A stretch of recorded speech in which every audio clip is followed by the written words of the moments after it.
Je suis candidat au Parlement flamand, comme il dit Hassan. Moi, pour moi, mon combat serait quand même, quand on voit maintenant la possibilité des gens, elle est très minime. Donc pour moi, il faudrait avoir plus de maisons de jeunes, que ce soit flamande ou francophone, peu importe, bilingue. Il faudrait avoir plus de crèches, parce qu'il n'y en a pas assez, plus d'écoles, parce que je pense qu'il y a plein de gens qui veulent inscrire leur enfant à l'école et qu'il n'y a pas de place. Donc tout est débordé, tout est complet. Et qu'est-ce qu'on va faire donc avec ces gens-là? C'est pour ça qu'il y a des gens de Bruxelles qui ont déménagé pour aller ailleurs.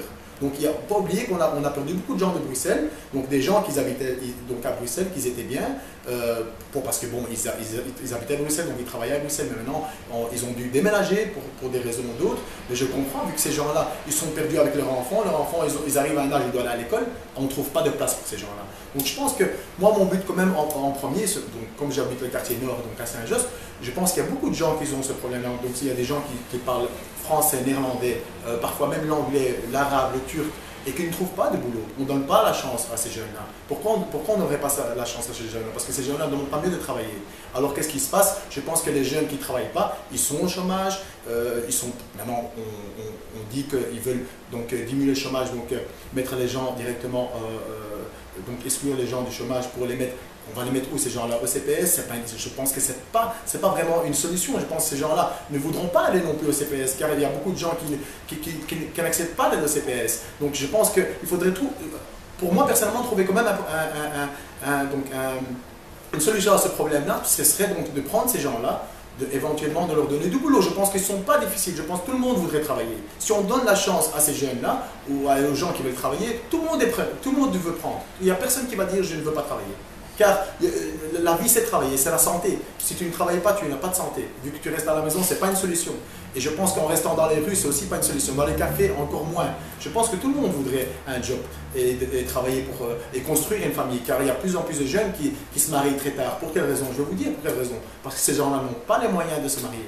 Tu ne sais pas te marier le lendemain en ayant un chômage de 800 ou bien de 1000 euros. Je pense qu'il faut donner à manger, il faut avoir des enfants. Tu voudrais bien avoir des enfants. Donc c'est très difficile. Et ça, les gens se rendent compte. Et c'est pour ça qu'il y a de plus en plus de jeunes qui ne pensent pas à ça ou qui n'ont pas le choix que de rester chez les parents. Certains dénoncent le fait que les emplois à Bruxelles sont occupés par des gens venant de Flandre ou de Wallonie. Des gens qui viennent de France. Oui, c'est vrai qu'il y a beaucoup de gens qui travaillent, qui sont en dehors de Bruxelles. Mais je pense qu'on devrait quand même, comme on est à Bruxelles, on devrait quand même donner la chance quand même aux Bruxellois en premier lieu. Je pense que chez nous, donc au SPA, donc on parle bien de SPA Bruxelles, c'est ça notre combat en fait. On voudrait quand même être là pour les Bruxellois. Et je pense qu'il y a beaucoup de gens qui doivent savoir que nous sommes derrière eux et que eux pourront compter sur nous. Donc éventuellement que les gens qui vont voter pour nous ne vont pas voter que pour SPA, vont voter aussi pour les personnes qui sont au SPA. Ça veut dire comme il y a Fouad Haïdar qui n'est pas présent, il y a Hassan Rali que je viens de connaître qui est un homme fantastique, il y a Mohamed Faraj aussi fantastique. Je pense que c'est des gens et d'autres sur la liste. Je pense qu'il y en a assez pour les citer, et qui seront là pour nos jeunes. Je pense qu'on devrait faire confiance à ces gens-là. Que ce soit moi, ou Hassan, ou Mohamed, ou Fouad, tout le monde bougera pour les gens. Il n'y a personne qui va rester les bras croisés et juste participer aux réunions ou bien au Parlement. Ce n'est pas ça la solution. La solution, c'est que tout le monde doit se battre pour tout le monde. Et je pense que c'est main dans la main qu'on peut arriver à trouver notre chemin. Et ça, pour moi, c'est très important. Je voudrais juste dire un mot par rapport à Hicham, mais je te remercie. Juste compléter légèrement ce qui a été dit, qui a été vraiment très très bien dit, c'est qu'effectivement il y a plus de 500 000 personnes qui viennent en dehors de Bruxelles pour travailler. Ça ne pose aucun problème pour ma part, jusqu'ici. Mais j'estime que personnellement ces gens-là doivent aussi contribuer sur Bruxelles. Qu'on vienne travailler à Bruxelles, oui, mais il faut aussi payer ses contributions à Bruxelles. On vient prendre de l'argent de Bruxelles, qu'on continue aussi à Bruxelles. Ça c'est important. Et puis il y a un autre point. Et c'est la raison pour laquelle je parlais tout à l'heure des écoles bilingues, j'ai parlé tout à l'heure des langues. Les langues, moi personnellement je refuse, et la SPA refuse aussi, que la langue soit un handicap, que la langue soit une frontière. Nous voulons aller au-delà des frontières. Nous ne voulons pas de frontières linguistiques, ni par rapport à la Wallonie, ni par rapport à la Flandre. Il faut savoir qu'en Flandre, il y a plus de 50 000 jobs vacants qui est là. Il suffit simplement de venir le prendre. Les Bruxellois sont invités à y aller. Les francophones, peu importe qui, il peut y aller. Ce qu'il faut, c'est que tout simplement avoir une petite formation de linguistique. Vous savez, en Flandre, hein, il y a du travail, Vraiment, il y a beaucoup, beaucoup de boulot là-bas, il y a beaucoup de places vacantes. Parfois, juste apprendre le Huyen Dak, mais Dak Menir, c'est suffisant. Avec un petit sourire, et vous avez le job. Mais il faut le faire. Et le problème, c'est que certains politiciens nous mettent d'une manière psychologique des barrières partout. Et que la Flandre serait une zone à ne pas fréquenter. Et que les Flamands seraient des racistes. Mais c'est pas vrai ça. Tous les Flamands ne sont pas racistes. Est-ce que tous les Flamands sont racistes? Non. Est-ce qu'il n'y a pas de racistes en Flandre? C'est pas juste non plus. Il y a des racistes en Flandre. Mais il y a beaucoup plus de gens qui sont ouverts et qui sont là avec leurs grands bras ouverts pour dire bon, venez, c'est un tas d'accueil. Comme en Wallonie, il y a aussi des bons et des mauvais. Il y a aussi malheureusement des racistes, mais il y a aussi beaucoup plus de gens qui sont bien et qui veulent travailler ensemble. Et donc, ce qui est important, les barrières linguistiques doivent s'arrêter. Et que rien, ou bonjour peut souvent suffire pour avoir un job. Mohamed, quelles sont tes priorités, toi? Toi qui viens du secteur privé, donc tu es chef d'entreprise. Exactement, donc je suis indépendant, j'ai commencé à Bruxelles il y a 10 ans, une agence de voyage qui s'appelle Rabadatour, qui est dans notre communauté assez connue. Ben, je crois que les plusieurs points plus importants qui ont été dits par Si Hassan et CICM sont les plus je suis tout à fait d'accord avec eux. Moi je dis que tout commence avec l'éducation. À partir du moment qu'on donne la chance à tous nos enfants de leur donner la meilleure éducation, et le système néerlandophone, les écoles néerlandophones sont parmi les meilleures au monde. J'ai eu la chance d'étudier en Flandre. Je suis très fier de l'avoir eu. Et quand je me suis déplacé de la Flandre à Bruxelles, j'ai vu une facilité à trouver un job, plusieurs jobs. Donc qu'est-ce que je peux conseiller? Et je remarque aussi ça. Beaucoup de familles marocaines qui se trouvent à Bruxelles sont en train de mettre leurs enfants dans des écoles néerlandophones. Bon, c'est vrai qu'il y a des problèmes de capacité pour le moment, parce que tout le monde va rentrer dans des écoles néerlandophones. Je crois qu'à Bruxelles, toutes les écoles, même les écoles francophones, doivent opter, comme l'a dit Sidi Hassan tout à l'heure, pour être bilingues. Donc c'est ça la solution pour plus avoir le problème de capacité. Il est très important que dans l'éducation, qu'on soit parfaitement bilingue, trilingue et même plus de langues. Donc pour moi, une des priorités primaires, c'est l'éducation, parce qu'à partir de l'éducation, on peut arriver partout. L'éducation, c'est les enfants, et les enfants, c'est le futur. Oui, eh bien, écoute, un cheminement logique après l'éducation que vient de préciser C. Mohamed, c'est après le diplôme, c'est le job, c'est le travail. Et c'est vrai qu'à Bruxelles, et aussi ailleurs, mais moi je me concentre sur Bruxelles parce que c'est à Bruxelles que je me bats et c'est à Bruxelles que je me bats depuis 25 ans. Moi je dirais tout simplement que nous avons un problème, c'est le chômage. Et le chômage, on fait un constat. Oui, il y a 40% de chômage, il y a 25%, il y a 35%, il n'y a que des constatations, mais il n'y a aucune analyse. Il n'y a pas le pourquoi et le comment. Comment ça se fait qu'il y a autant de chômage? Et comment ça se fait que le chômage se situe chez les jeunes, entre 18 et 25 ans? Quelle est l'explication? Est-ce que ces gens-là, c'est tous des gens, des incapables? Ils sont incompétents? Je ne pense pas que ce soit ça. Il y a des points très importants. Il y a un premier, c'est la formation. Savoir la formation juste. Vous savez, je vois le programme de notre parti, la SPA, déjà avec le ministre Pascal Smet, donc il a quand même dit un point très très important. On oblige les jeunes à choisir leur orientation à l'âge de 12 ans. Comment vous voulez qu'un jeune puisse déjà savoir qu'il va devenir ministre ou qu'il va devenir docteur ou qu'il va devenir mécanicien à l'âge de 12 ans? C'est pas possible. Moi je pense que c'est ce que la SPA prône, c'est que les enfants, les étudiants puissent aller jusqu'à l'âge de 14 ans et avoir des cours vraiment de manière générale, qui soient axés sur la philosophie, qui soient axés sur la science, sur la technologie, sur la technique, sur un ensemble, pour que l'enfant à l'âge de 14 ans il puisse avoir beaucoup d'éléments pour choisir. Ça, c'est vraiment un élément très très important par rapport à l'SPA. D'accord? Après cela, lorsqu'il y a le diplôme en main, nous sommes face à une réalité qui est là, qui est vraie. C'est la discrimination à l'embauche. Lorsqu'on s'appelle Mohamed ici, je vous le jure que ce n'est pas un cadeau. Lorsqu'on est brun comme ça, mais bon, à l'époque j'étais crôlé, j'ai plus de cheveux maintenant, je vous le jure que ce n'est même pas un cadeau non plus. Hein. Rachid, tu le sais très bien. Combien de fois j'étais mis contre un mur à l'époque et on m'a fouillé de haut en bas. C'était super humiliant à la rue Neuve. Et quand le matin, j'allais à l'école, mes copains qui étaient avec moi, ça t'a fait quelque chose. C'était super humiliant. Et je vous assure que c'était une frustration. Et que là, c'est là qu'il faut combattre.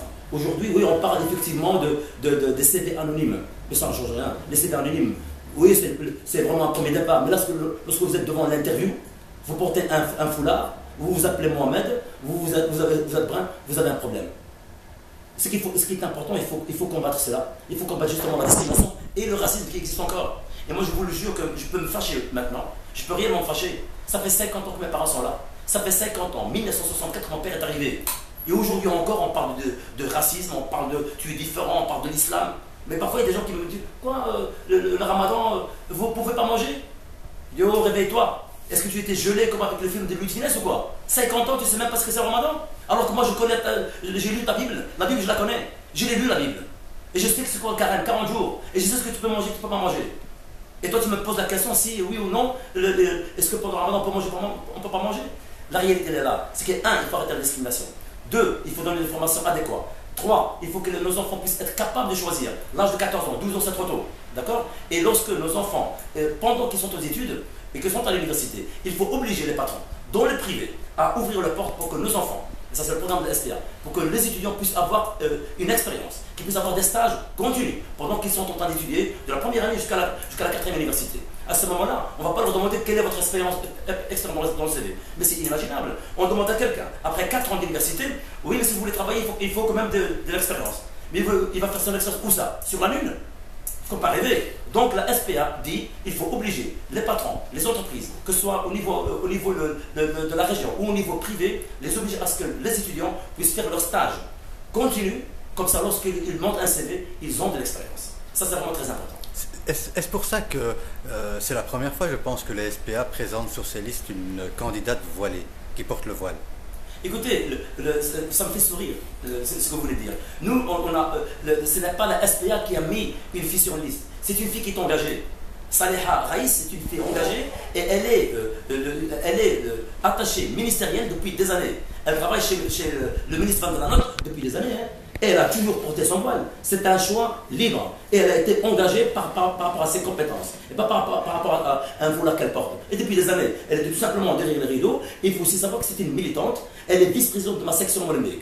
C'est une fille que je soutiens par rapport à ses positions, par rapport à ses engagements. Et ce n'est pas, je dirais, entre guillemets, un pion, quelqu'un qui vient remplir des places ou quelqu'un qui va attirer des voix. C'est quelqu'un qui milite, c'est quelqu'un qui est présent à Molenbeek, c'est quelqu'un qui est même vice-président de notre section. Je lui dois du respect. C'est ma présidente, c'est ma vice-présidente. Donc ce n'est pas quelqu'un qu'on a vu, qu'on a cherché, c'est quelqu'un qui milite depuis toujours. Et elle est sur les listes parce qu'elle a envie de changer les choses aussi. Elle a envie d'apporter, elle a envie, elle, de montrer aux femmes que tout est possible. Donc le SPA s'engage donc à ne plus empêcher les jeunes filles qui désirent porter le voile d'accéder à l'enseignement ou à un emploi dans la fonction publique. Mais la SPA ne s'engage pas. La SPA, au mois de mars, nous avons bien sûr pendant des années milité, beaucoup d'entre nous, pour que justement ce droit d'expression soit acquis. Parce qu'il faut savoir que le fait de porter un signe religieux, moi je parle de signe religieux, il n'y a pas que le voile. Le signe, ça peut être une croix, ça peut être une kippa, ça peut être autre chose, ça peut être, vous savez, les hindous, etc. C'est une liberté d'expression. Vous savez, la liberté d'expression, ça ne s'arrête pas seulement au verbe, elle est aussi dans le vestimentaire, elle est aussi dans le respect bien sûr, mais chacun a le droit de porter ce qu'il veut.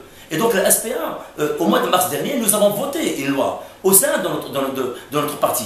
Et peu importe le signe religieux, chacun a le droit de porter ce qu'il veut sur sa tête ou peu importe. Mais ce qui est important, c'est ce qu'il y a dans la tête. D'accord? Et ce qui est aussi important, c'est le service qui doit être neutre. Et non ce que vous portez. Parce que je veux dire une chose, un policier, d'accord? Qui me dit qu'un policier qui est bien habillé avec son truc bleu ne soit pas raciste dans sa tête? Parce qu'il est caché derrière le truc bleu. Mais il peut faire ce qu'il veut grâce à sa veste. Donc ce qui est important, c'est le service neutre. Le policier doit faire son travail comme il faut. Et le monsieur avec sa barbe, ou peu importe, avec sa kippa, ou avec sa croix, ou la femme au guichet de la commune avec son foulard, elle doit être tout simplement neutre dans son service. Elle n'est pas là. Et le monsieur avec sa kippa n'est pas là pour prêcher, il est là pour rendre service à la population. Ça c'est le plus important, et c'est le bravo de SPA Start. Merci. Revenons à ce qu'il vient de dire, Hassan, parce que c'est très important. C'est vrai, de nombreuses personnes parlent du foulard. Moi, personnellement, sur ce point-là, je voudrais juste dire deux petites choses. J'ai beaucoup de membres de ma famille, donc dans ma famille actuelle, j'ai des cousines et des tantes qui portent le foulard. Je pense que mes cousines, aussi dans le boulot et d'autres que je connais aussi, c'est vrai qu'ils trouvent ce problème-là. Donc ça veut dire qu'aujourd'hui, tu trouves quand même un problème où quand tu vas donc postuler chez un patron, il te dit, voilà, directement, bon, quand tu arrives avec ton foulard, c'est bon, limite, il te dit, bon, enlève ton foulard, sinon tu ne travailles pas. C'est indirectement dit comme ça, c'est peut-être pas interprété de cette manière, mais on veut quand même te faire comprendre que tu es bienvenu, mais ton foulard, pas du tout. Donc on doit arrêter en fait ce jeu-là et commencer à sortir le foulard, car le foulard, ce n'est pas un danger. La femme, elle a envie de le porter parce qu'elle a envie de le porter, non pas parce qu'elle est obligée de le porter. Et je pense que c'est de nombreuses de filles ou des femmes dans notre pays ici trouvent ces problèmes-là. Ça veut dire qu'une fois qu'ils vont postuler dans un endroit ou sortent quelque part, directement, on remarque directement le foulard et non pas la personne. Je pense qu'une personne peut avoir un grand cœur avec ou sans foulard, ça n'a rien à voir. Je pense qu'une personne, tout le monde doit être égal. Et je pense que l'égalité, c'est pour moi très important. Et d'ailleurs, c'est un de mes combats aussi. Je pense que, ici, Hassan a parlé aussi des policiers ou de... Peu importe. Je pense qu'aujourd'hui, il y a de plus en plus de policiers de différents d'origine, comme marocains, comme turcs, comme bulgares, peu importe. Je pense que tout le monde doit faire son boulot correctement et non pas commencer à allumer des jeunes ou faire en sorte qu'on a une malentente entre jeunes et policiers. Je pense qu'ils sont là pour aider les jeunes et non pas pour foutre les jeunes dans un merdier. Donc personnellement, je pense qu'aujourd'hui, on doit mettre les choses au point et dire qu'on devra tous travailler très dur, car il a parlé d'une colistière à nous qui est sur la liste Saliha Raïs, qui est pour moi j'ai eu la chance de rencontrer cette fille-là, et franchement, une personne avec beaucoup d'intelligence, qui parle plusieurs langues, qui va se battre pour le parti et pour les jeunes. Je pense que les jeunes, quand même, c'est peut-être pour nous une expérience qu'on ne connaissait pas auparavant à SPA. C'est la première fille avec un foulard sur notre liste qui va pour moi apporter beaucoup de choses au SPA. Je pense qu'elle est très intelligente et j'espère, Inch'Allah, si elle réussit, qu'elle pourra donner tout ce qu'elle peut pour que ces problèmes pour l'avenir ne reviennent plus. Ton sentiment par rapport à ça? Je suis tout à fait d'accord avec Sidi Hassan et Sidi Hicham. Le foulard, choix libre.